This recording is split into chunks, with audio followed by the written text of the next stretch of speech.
تین آدمیوں اور غار کی کہانی۔ تین آدمی، ایک عالم، ایک عبادت گزار اور ایک دولت مند، ایک ساتھ سفر کر رہے تھے کہ مٹی کے تودے گرنے کی وجہ سے ایک غار میں پھنس گئے اور باہر نکلنے کا کوئی راستہ نہیں تھا۔ عالم نے مشورہ دیا، آئیے اپنے علم کو استعمال کرتے ہوئے کوئی راستہ نکالے، لیکن کوشش کے باوجود وہ بچ نہ سکے۔ نمازی نے کہا، چلو نماز پڑھتے ہیں اور روزہ رکھتے ہیں، شاید اللہ ہمیں نجات دے دے۔ انہوں نے نماز پڑھی اور روزہ رکھا، لیکن پھر بھی کوئی نجات نہیں ملی۔ دولت مند آدمی نے کہا کہ چلو اپنی دولت کو استعمال کر کے اپنا راستہ خریدتے ہیں، لیکن وہاں سے خریدنے والا کوئی نہیں تھا۔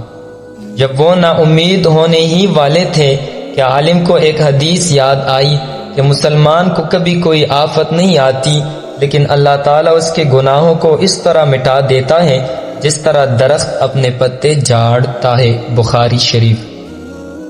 تینوں آدمیوں نے محسوس کیا کہ ان کا حال اللہ کی طرف سے ایک امتحان ہے اور انہیں خلوص دل سے اس کی طرف رجوع کرنے کی ضرورت ہے۔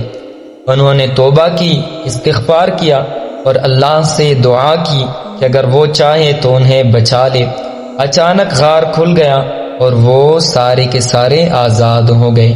یہ کہانی ہمیں سکھاتی ہے کہ ہمارے مسائل کو حل کرنے کے لیے علم، عبادت اور دولت کافی نہیں، ہمیں اللہ کی طرف سچے دل سے رجوع کرنا چاہیے اور اس سے مدد مانگنی چاہیے۔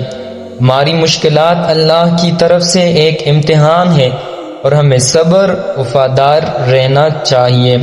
یہ کہانی ہمیں ضرورت کے وقت اللہ کی طرف رجوع کرنے اور اس کی لامحدود رحمت اور حکمت پر بھروسہ کرنے کی ترغیب دیتا ہے۔ اللہ عمل کی توفیق نصیب عطا فرمائے۔